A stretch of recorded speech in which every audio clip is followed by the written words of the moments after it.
Hi friends, Karnataka state open university ಈಗಾಗಲೇ assignments ಎಲ್ಲ ಕೊಟ್ಟಿದೆ. ಅಸೈನ್ಮೆಂಟ್ಸಲ್ಲಿ ಫ್ರಂಟ್ ಶೀಟ್ ಎಷ್ಟೊಂದು ಜನಕ್ಕೆ ಡೌಟ್ ಆಗಿದೆ. ಅಂದರೆ ಈ ಸೈಕಲ್ ಅಂದರೆ ಏನು, ಈ ಸ್ಟೇಜೆಲ್ಲ ಹೆಂಗೆ ಫೀಲ್ ಮಾಡೋದು ಏನು ಅಂತ. ಸೊ ಏನಿಲ್ಲ, ಇವಾಗ ನಾನು ಒಂದು ಕಡೆಯಿಂದ ಹೇಳ್ಕೊಂಬರ್ತೀನಿ ನೋಡಿ. ಇದು ಅಕಾಡೆಮಿಕ್ ಇಯರ್ ಅಂತಂದರೆ ನಾವು ಇವಾಗ ಯಾವ ಇಯರಲ್ಲಿ ಜಾಯ್ನ್ ಆಗಿದ್ದೀವಿ. ಫಾರ್ ಎಕ್ಸಾಂಪಲ್ ಇವಾಗ ನಾವು ಅಂದರೆ 2024-25 ಅಂದರೆ 24ಅಲ್ಲಿ ಜಾಯ್ನ್ ಆಗಿದೆ ಅಲ್ವಾ. ಸೊ 2024-25 ಅಂತ ಇಯರಲ್ಲಿ ಹಾಕ್ತೀವಿ. ಆ್ಯಂಡ್ ಸೈಕಲ್ ಬಂದು ಇಲ್ಲಿ KSOಯಲ್ಲಿ 2 ಸೈಕಲ್ ಬರುತ್ತೆ. ಅಂದರೆ ಜುಲೈ ಸೈಕಲ್ ಒಂದು ಮತ್ತು ಫೆಬ್ರವರಿ 2 ಸತಿ ಅಡ್ಮಿಷನ್ ಆಗುತ್ತಲ್ವ. ನಾವು ಆಗಿರೋದು ಜುಲೈಯಲ್ಲಿ. ಸೊ ಜುಲೈ ಅಂತ ಮೆನ್ಷನ್ ಮಾಡಿದ್ದೀನಿ. ಆ್ಯಂಡ್ ಸ್ಟೇಜ್ ಅಂದರೆ ಏನಿಲ್ಲ, ಇವಾಗ KSOU ಆ್ಯಪಲ್ಲಿ ಕ್ವಶನ್ಸ್ ಎಲ್ಲ ಕೊಟ್ಟಿರ್ತಾರಲ್ವ ನಮಗೆ.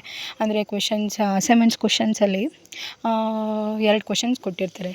ಅದನ್ನೇ ಫಸ್ಟ್ ಕ್ವಶನ್ಸ್ ನಾವು ಬರಿತೀವಲ್ಲ, ಆಗ ಆ ಕ್ವಶನ್ಗೆ ಇಲ್ಲಿ ಸ್ಟೇಜ್ 1 ಅಂತ ಹಾಕ್ತೀವಿ.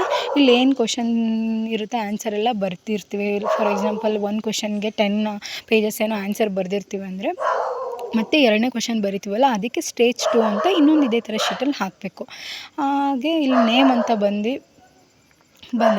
ನಮ್ದು ಏನು ನೇಮ್ ಇದೆ ಅದನ್ನು ನಾನು ವಿಂದ್ಯಾ ಎಸ್ ಅಂತ ಕೊಟ್ಟಿದ್ದೀನಿ. ಆ್ಯಂಡ್ ರೋಲ್ ನಂಬರಲ್ಲಿ ನಾನು ಸ್ಟಾರ್ಟಿಂಗ್ ಮಾತ್ರ ಮೆನ್ಷನ್ ಮಾಡಿದ್ದೀನಿ. ನಮ್ದು ಏನಿದೆ ರೋಲ್ ನಂಬರ್ ID ಕಾರ್ಡಲ್ಲಿ ಇರುತ್ತಲ್ಲ ಅದನ್ನು ಫುಲ್ ಹಾಕಿ ನೀವು. ಆ್ಯಂಡ್ ಡಿಗ್ರಿ ಬಂದು ನಾವು ಯಾವುದು ಪದವಿ ಯಾವ ಕೋರ್ಸ್ ಸೇರಿದ್ದೀವಿ. ಇವಾಗ ನಾನು MCA, ಅದಕ್ಕೋಸ್ಕರ MCA ಅಂತ ಬರಿತಿದ್ದೀನಿ. ನೀವು MBA ಆದರೆ ಇಲ್ಲ MCOM ಆದರೆ ಏನಿದೆ ಅದನ್ನು ಮೆನ್ಷನ್ ಮಾಡಿ. ಹಾಗೆ ಇಯರ್ ಬಂದು ನಮ್ಮದು ಇವಾಗ 2024-25 ಅಲ್ವಾ. ಸೊ ಅದನ್ನು ಹಾಕಿದ್ದೀನಿ. ಆ್ಯಂಡ್ ಕೋರ್ಸ್ ಸಬ್ಜೆಕ್ಟ್ ಅಂದರೆ ಇವಾಗ ನಾನು ಯಾವ್ದು ಅಸೈನ್ಮೆಂಟ್ ಬರಿತಾ ಇದ್ದೀನಿ, ಇವಾಗ ಕಂಪ್ಯೂಟರ್ ನೆಟ್ವರ್ಕ್ಸ್ ಮೇಲೆ ನಾನು ಬರೀತಿರೋದು. So subject name computer network ಅಂತ ಹಾಕಿದ್ದೀನಿ.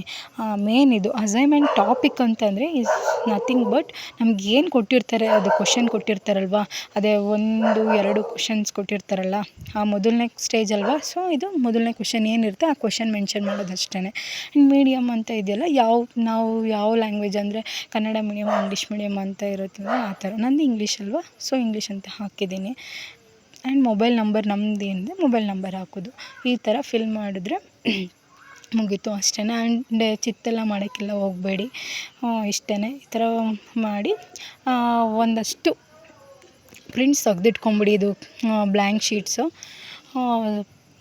ಅದಾದಮೇಲೆ ನಾವು ಯಾವ್ಯಾವ ಸಬ್ಜೆಕ್ಟ್ ಬರಿತೀವೋ ಆಯಾ ಸಬ್ಜೆಕ್ಟ್ ನೇಮು ಮತ್ತು ಅಸೈನ್ಮೆಂಟ್ ಟಾಪಿಕ್ ಏನಿದೆ ಅದನ್ನು ಹಾಕಿದ್ರೆ ಮುಗೀತು. ಆ್ಯಂಡ್ ನೆಕ್ಸ್ಟು ಇದಾದಮೇಲೆ ನಾನು ಇದು ಸ್ಕಾಲರ್ಶಿಪ್ಪೆಲ್ಲ ಎಷ್ಟೊಂದು ಜನಕ್ಕೆ ಡೌಟ್ ಇರುತ್ತಲ್ಲ, ಸ್ಕಾಲರ್ಶಿಪ್ಪು ಹೆಂಗೆ ಏನು ಅದ್ರ ಬಗ್ಗೆ, ಆಮೇಲೆ ಎಲ್ಲಿಗೆ ಸಬ್ಮಿಟ್ ಮಾಡಬೇಕು ಅದು ಡಾಕ್ಯುಮೆಂಟ್ಸು ಅದೆಲ್ಲ ಇರುತ್ತಲ್ವ, ಅದನ್ನ ನಾನು ನೆಕ್ಸ್ಟ್ ವೀಡಿಯೋದಲ್ಲಿ ಹೇಳ್ಕೊಡ್ತೀನಿ ನಿಮ್ಗೆ ಹೆಂಗೆ ಮಾಡೋದು ಅಂತ ಅಂದ್ಬಿಟ್ಟು.